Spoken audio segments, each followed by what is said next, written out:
प्रिय बंधुओं, प्रिय मित्रों, आजकल पूरा देश में, प्रदेश में बहुत ऐसा वातावरण आपके सामने बिहार का घटना घटा। बिहार में लोग कहते हैं कि नीतीश जी ने लालू जी को धोखा दिया। मेरी दृष्टि में ये गलत है। मैं ये कहता हूँ कि लालू जी ने नीतीश जी को धोखा दिया। आप बोलेंगे क्यों?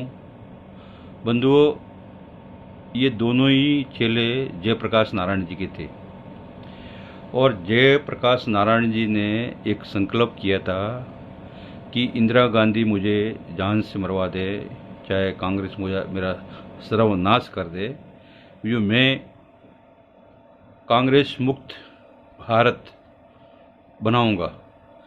यही संकल्प लेके मोदी जी चले। जयप्रकाश नारायण जी का मंत्र को लेकर जो है मोदी जी चले। ये उनके पक्के चेले थे जयप्रकाश नारायण जी के। तो मैं सोचता हूँ कि नीतीश जी ने जयप्रकाश नारायण जी का वो जो मंत्र है और उनकी जो भावना थी वो उन्होंने नहीं छोड़ी। नीतीश जी का कहना है कि हम राज करने आए हैं, भोग करने नहीं आए हैं। संपत्ति को संकलन करने के लिए, संपत्ति को इकट्ठा करने के लिए नहीं आए। हम आए हैं एक तरह से जनता की सेवा करने के लिए। नरेंद्र मोदी जी अपने को जनता का प्रधान सेवक बोलते हैं और वो वास्तविक सही अर्थों में है भी। आपने देखा होगा अमित शाह जी कभी आराम नहीं करते, हमेशा से निरंतर चलते रहते और अपने काम में लगे हुए हैं। ऐसे ही जब तेजस्वी, उनके दोनों पुत्रों का कोई नाम नहीं था। अरे बिहार में लालू जी आपकी पार्टी को बनाने के लिए जिन्होंने पूरा जीवन को समर्पित कर दिया, जो आपके बहुत सालों से साथी है, जब आपका विवाह भी नहीं हुआ था उस समय के आपके साथी है, तो आपने पहले अपने पत्नी को मुख्यमंत्री बनाया, फिर अपने बेटों को। आप केवल अपने परिवार के अलावा आपको कभी कुछ दिखता नहीं है। ये नीतीश जी बताइए कौन सी बड़ी संपत्ति है उनके पास? कोई भी संपत्ति नहीं है। वो तो साधारण रूप में अति पिछड़े वर्ग से आते हैं और उन्होंने जो है हमेशा से, हमने देखा है कि लालू जी के राज में हम बिहार में बहुत घूमे हैं। इतने गड्ढे थे कि सड़क का पता भी नहीं चलता था। कोई विकास नहीं हुआ वहाँ, किसी भी प्रकार का कोई विकास नहीं। कोई अच्छा कारखाना नहीं लगा, कोई उद्योग नहीं लगा। पुलिस वाले भी किसी को डंडा मार के पैसा छीन लेते थे। स्थिति बहुत खराब थी। और जब से नीतीश जी आए उन्होंने सड़कों को ठीक किया, बहुत से जो है बिहार में सुधार हुआ। आर्थिक स्थिति भी, शराबबंदी पूरे रूप से लागू किया, जिससे कि हमारा परिवार नष्ट हो रहे थे, बहुत से लोग आत्महत्याएं कर रहे थे, वो सब रुका। किसानों को बहुत से मदद की, अति पिछड़ों वर्गों को बहुत से मदद की। तो बहुत से नीतीश जी ने बहुत कार्य किया है। हमारे गाजियाबाद के परम विद्वान, परम आदरणीय केसरी त्यागी जी हमेशा बहुत विद्वान है। उनके पास में जब कभी भी किसी विषय को लेकर चर्चा होती है, धर्म के मामले में, कर्म के, राजनीति में, बहुत बड़े वो विद्वान है और वो आप लोगों के साथी है।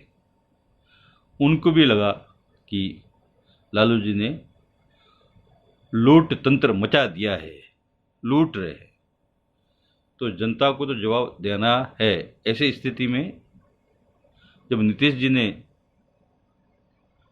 उन्होंने कुछ भूमिका उसमें निभाई, क्योंकि हमारे केसरी त्यागी जी का राजनाथ सिंह जी से और भी प्रधानमंत्री जी से सबसे अच्छे संबंध है।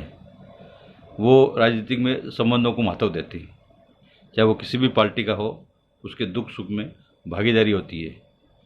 जैसे दो वकील होते हैं, अलग अलग केस लड़ते हैं और आपस में वैसे राजनीतिक लोगों को भी ये सिद्धांत है कि हम अपने अपने क्षेत्र में काम करें और अपने अपने विचारों को लोगों के सामने रखे, जीत हार तो लगी रहती है। तो केसरी त्यागी जी हमेशा से हमारा गाजियाबाद बहुत सम्मानित व्यक्ति है। वो केसरी त्यागी जी ने अच्छा सा संवाद स्थापित करके बहुत ही दिव्यता के साथ जो है ये कार्यों को किया। ऐसे ही हमारे नीतीश जी बहुत ही अच्छे व्यक्ति है, बहुत ही सुलझे हुए हैं। रेल मंत्रालय में रहते बहुत अच्छा कार्य किया, रेल के लिए अच्छी अच्छी ट्रेनें चलाई, बहुत अच्छा काम किया नीतीश जी ने। तो प्रिय बंधुओं, आप सब समझदार हैं। आजकल बहुत से प्रकार का चैनलों में, बहुत से इंटरनेट पे, फेसबुक पर, व्हाट्सएप पे और ये सोशल मीडिया पर बहुत सारी बातों को सुनते हैं। तब मेरे मन में आया कि हमने भी अपने विचारों को एक भारत का साधारण नागरिक होने के नाते हम भी कुछ अपना विचार प्रकट करें। यूट्यूब के माध्यम से, यूट्यूब का इतना अच्छा माध्यम है कि हमारा करोड़ों तक लोगों तक यूट्यूब अपना विचार पहुंचाते हैं। यूट्यूब की संस्था वालों को भी हमारा हृदय से अभिवादन है, अभिनंदन है, अभिवादन है कि वो हमारे विचारों को इतने लोगों तक पहुंचाते हैं। तो मैं बोला यूट्यूब के माध्यम से कुछ लोगों तक हम अपने विचारों को पहुंचाएं।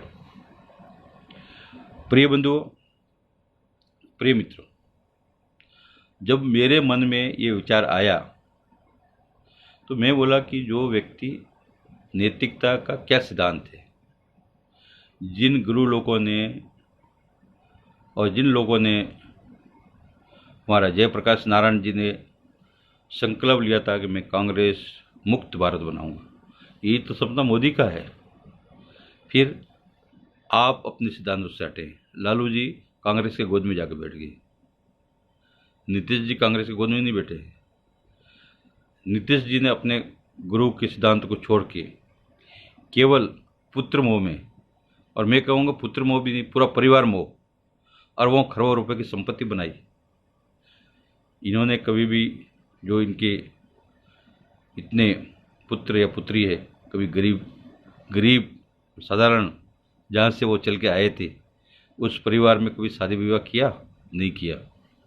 अपने से हमेशा से बड़ा पैसा वाला, रुपया वाला, संपत्ति वाला देखा।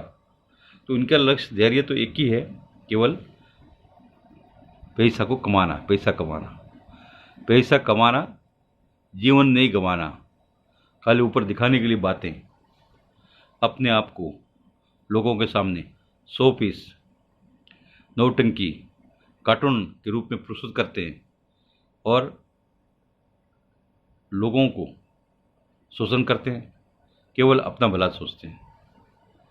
और नीतीश जी पूरा बिहार का विकास चाहते हैं, पूरा बिहार सुशासन चाहते हैं, बिहार में अच्छा विकास हो। सुशील मोदी जी, उनके मन में भी यही है कि हमारा बिहार सुंदर बने, अच्छा बने और पूरा विश्व जो है इससे प्रेरणा ले, यही चाहते हैं सुशील मोदी जी भी। तो इनका सबका लक्ष्य यही था। अगर कोई भटका है तो वो लालू जी भटके, अपने सिद्धांतों से, अपनी बातों से, और केवल अपने ही परिवार तक सीमित नहीं, अपने परिवार के स्वार्थ में ही उन्होंने हमेशा सोचा है। अगर राष्ट्र हित में, प्रांत के हित में, जनहित में सोचते तो आज ये दिन नहीं देखने पड़ते, ऐसे दिन नहीं देखने पड़ते। आप ऐसे दिन क्यों देख रहे हैं? इसका वजह एक ही है, कारण है। अब छोटा सा बात उदाहरण का ले लें, गुजरात की घटनाओं को ले लें। जिस व्यक्ति ने इतने जो है साधु पुरुष, महान पुरुष है, ऋषि है, संत है, राष्ट्र चिंतक है, राष्ट्रीय स्वयं सेवक, राष्ट्र का सेवक, प्रधान सेवक नरेंद्र मोदी जी के बारे में कहा कि ये जो है हथियारों का सौदागर, जिस व्यक्ति ने कभी चिट्ठी भी नहीं मारा, और गुजरात में तो आत्मा को, रूप को पूजते हैं, वो लोगों में दया धर्म होता है, वो इस तरह कार्य नहीं कर सकते। तो सोनिया गांधी के भाषण में हेमंत पटेल सोनिया गांधी का भाषण लिखते हैं, हिंदी सिखाते हैं और वो गुजरात से राज्यसभा से आते हैं। इस बार दोबारा से राज्यसभा में जाना चाहते हैं। जो अहमद पटेल, सुन लो, तुम इस बार राज्यसभा में नहीं जा सकते, क्यों? मोदी और अमित शाह तुम्हें जाने नहीं देंगे। क्यों नहीं जाने देंगे? कि तुमने उनका मानसिक रूप से शोषण किया, उनके ऊपर झूठे आरोप लगाए, अदालत ने बरी किया और उनके ऊपर कोई दाग नहीं। ऐसे व्यक्ति को, ऐसे संत रूप को आपने जो है सोनिया गांधी के मुख से कहलाया कि हत्यारों का सौदागर। अरे शर्म आनी चाहिए तुझे, हैं? पानी में डूब के मर जाना चाहिए तेरे को। ऐसे बेशरम को, ऐसे बेशरमों का भारत में स्थान नहीं है, ये समझिए। हमारा नरेंद्र जी परम पूज्य, परम आदरणीय, परम श्रद्धेय ऋषि रूप है, संत है, महात्मा है। उसके लिए ऐसे शब्द आपने किए। आप दोबारा राज्यसभा जाना चाहते हैं? कभी नहीं जाएंगे। ये समस्त भारत के नागरिकों का मन का इच्छा है। आप कितना भी बेंगलोर में जाके रिसोर्ट में या होटल में कर लो कैद, बंद कर लो विधायकों को, और जब सत्य की बात आएगी, विधायकों की बात आएगी, उस समय में वोट जो है वो अमित शाह, मोदी के पक्ष में पड़ेगी। इस देश में तैमूर, चंगेज खान, बाबर और उसका पोता अकबर, आप कांग्रेसियों ने अकबर मान और जिसने महानता का कार्य किया, महाराणा प्रताप, वो हमारे पूजनीय, वंदनीय, आदरणीय थे। और महाराणा प्रताप को आपने क्या क्या शब्द नहीं किए। और अकबर एक दुराचारी, जिसने देश के अंदर में वेश्या बाजार चलाया। अकबर ने मीना बाजार उसकी देन थी, है ना? अंत में उनके पुत्रों ने उनके साथ क्या किया। ऐसे जो दुष्ट व्यक्ति को, अकबर एक दुष्ट व्यक्ति था, चरित्रहीन था ना जी। ऐसे व्यक्ति को, जो किसी धर्म को भी नहीं मानता था, स्वयं अपना धर्म बनाया, ऐसे दुष्ट व्यक्ति को आपने मानता की परिभाषा में परिभाषित किया, उनका गणना किया। हमारे महान वीर, सूरवीर महाराणा प्रताप, तेजस्वी, आज भी जो मेवाड़, उदयपुर का बच्चा ये बात को मानता है कि 100 विमान से जीना है, 100 विमान से जीना है। ये जो बाहर देश से आके विदेश से आक्रमणकारी, वो हमारे लिए मान बनेंगे। उन दुष्टों का किसी भी इतिहास में नाम अगर हो तो भी पन्ना फाड़ के फेंक देना चाहिए। ये मेरा व्यक्तिगत विचार है। मैं कहता हूँ कि उन्हीं विचारधाराओं से प्रेरित हेमंत पटेल है। तो ऐसे हेमंत पटेल जो है ऐसे ही विचार रखेंगे, और उनसे आस भी ऐसे ही विचारों से हम रखते हैं। परंतु इस बार वो हमारा राज्यसभा को अपवित्र नहीं कर सकते, वो राज्यसभा में नहीं पहुंचेंगे। ये निश्चित रूप से मेरा मानना है कि वो राज्यसभा में नहीं पहुंचेंगे। कितने भी अपने षड्यंत्र कर लें, कुछ भी गए, वो राज्यसभा में नहीं पहुंचेंगे। ये हमें पूर्ण विश्वास है, क्योंकि अमित शाह की रणनीति, नरेंद्र मोदी की बुद्धि, निश्चित रूप से इस व्यक्ति को हराना चाहिए। कि इसका हमारे 2 महापुरुषों को इसने अपमान किया है, उस अपना अपमान का प्रतिशोध बदला निश्चित रूप से प्राप्त गुजरात की जनता और गुजरात के विधायक, गुजरात के जो लोग हैं, वो निश्चित रूप से इसको देंगे। ये पूर्ण विश्वास है मुझे। प्रिय बंधुओं, प्रिय मित्रों, मेरे मन में इसीलिए ऐसा विचार आया कि आज लोग पता नहीं क्या क्या कह रहे हैं, तो मैं भी एक नागरिक और एक साधु होने के नाते मेरे मन में विचार आया, तो मैंने भी यूट्यूब के माध्यम से आप लोगों को 2 शब्द के, कुछ इसमें शब्द आपको गलत लगे हो या आपके मन को दुख पहुंचा हो, तो मैं अपने शब्दों को वापस तो नहीं ले सकता हूं, परंतु निश्चित रूप से आपकी भावनाओं का कदर करते हुए आपका सम्मान करता हूं। और प्रिय बंधुओं, समय समय पर हम अपने विचारों को प्रकट करते रहेंगे। हर हर महादेव, जय दुधेश्वर महादेव, हर हर।